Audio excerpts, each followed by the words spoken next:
So I know I'm not the only one who wakes up and notices that my house is just in shambles. It's like there's no end in sight with cleaning and cooking and the kids. And today I'm going to help us get back on track by creating a mindful home. So let's go ahead and get into these tips now.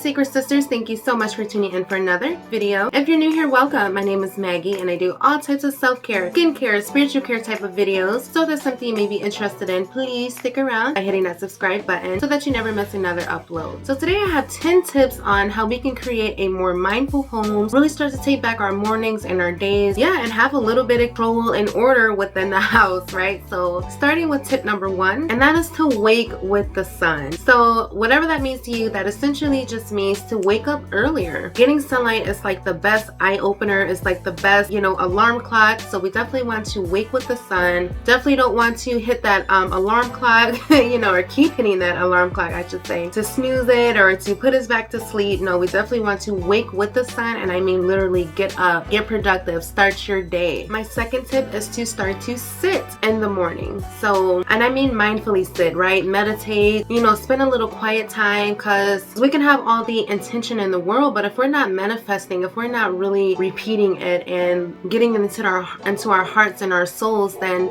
mindfulness without meditation is honestly just a word. So make sure we are having intentional meditation and sitting in quiet time, all that good stuff. My third tip to create a more mindful home is to make your bed. I always like to say to my kids, the state of your bed is stating your head, and I try to get that instilled into them. I definitely make sure that they get up and make their beds even before they go to school. I try to get it instilled into them as well, that guys, you're just sitting here literally waiting on the bus or waiting on dad. You can be, tidying up so that you won't have to do it when you get home. And that's exactly how I look at it. First thing when I wake up is I try to tidy up my bed, and that instantly just makes my room look a little more put together, and it makes me want to do the rest. Number 4 is to empty the hamper.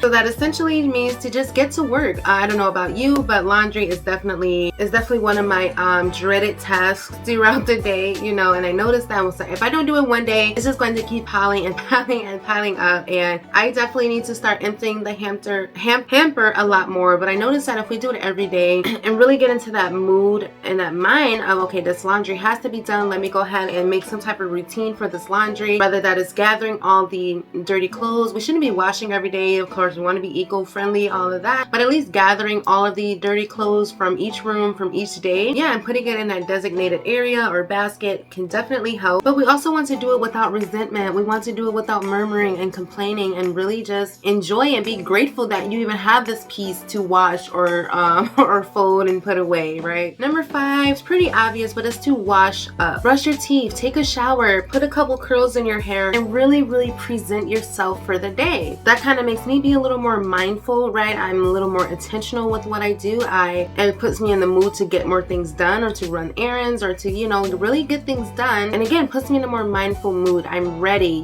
for the day. My 6th way to create a more mindful home is to set a timer. Now this is for my overwhelmed moms, or moms who just procrastinate a lot, and really just have to be reminded to, okay, only spend 20 minutes doing this, really spend an hour doing this, spend 10 minutes doing that. It really helps to break down the day, because everybody gets the same time in the day, right? And we really want to make sure we are utilizing it to the best of our ability so that we can get closer to our goals essentially too. And we really want to devote ourselves to those tasks until the bell or that timer or that buzzer rings. Number 7 is what I like to call rake the leaves. Well, that just means to tend to the outside of your home, especially if you have a home. Of course, you stay in an apartment, you're grateful, you're blessed enough to have someone to do it for you. But if you have a home like I do, you definitely want to get outside. You can't forget about the yard work, whether it's pulling up weeds, or maybe you want to cut the grass, or maybe get out there with hubby and lay down some mulch, or just trim the weeds or trim the hedges, just to make sure that the outside looks nice too. I always like to decorate the little table and the little chairs that are outside of my porch. I would switch out the floral,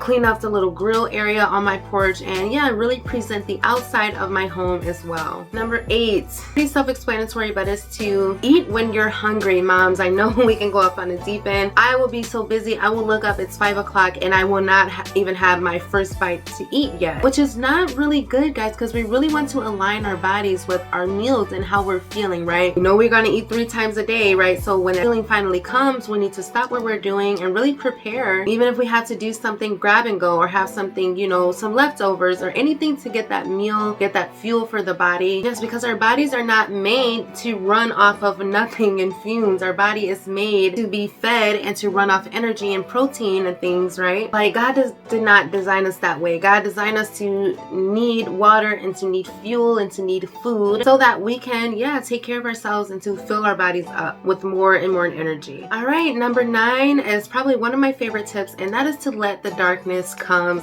Let the darkness sit in. As soon as you start to see that it's getting dark, or as soon as you see bedtime coming, let it come, let it flow, let it let it overcome. So what I mean by that is, yeah, when it's bedtime, let it be bedtime. You know, let the darkness come. Let this be known that yes, it's time for bedtime, it's time for bath time, it's time for dinner time, you know, time to tidy up. You know, let the darkness come, make it known throughout the whole household that it's dark time, it's nighttime, it's bedtime, and really try to set that balance between night and day with the kids. I know summertime is coming and my kids already think it's summertime and that they get to stay up all, you know, weekend, and I really have to still remind them, like, okay, look, it's summertime. I mean, it's the weekend, but you still need rest, guys. You still have to go to sleep, okay? You still have to set curfews and, you know, unplug for them, you know, essentially when the nighttime comes, because they act like they have no sense of day and night. So let the darkness come and really plan for it, right? Get them ready for bed. And last but not least is number 10, and that is to sleep when we're tired as well. Let the darkness come down on us as well. Sleep when we're tired, and that can be during the day, okay? I always mention taking naps as like a, you know, a refresher, a recharger throughout the day. But yeah, you need to sleep when you're tired, sis. Again, if you're in the morning, say you had an early morning and you just need that nap, right? That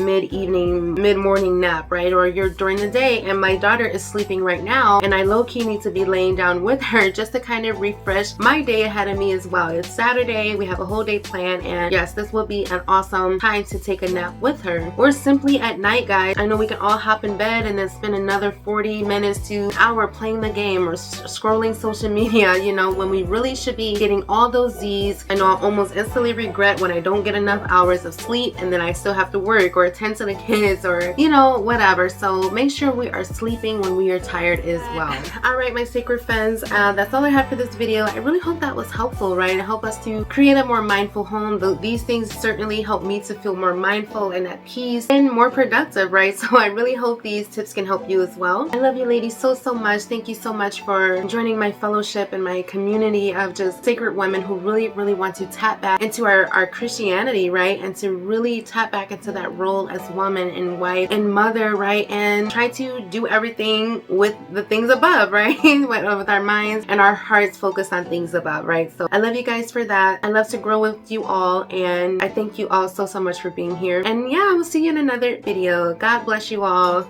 Bye.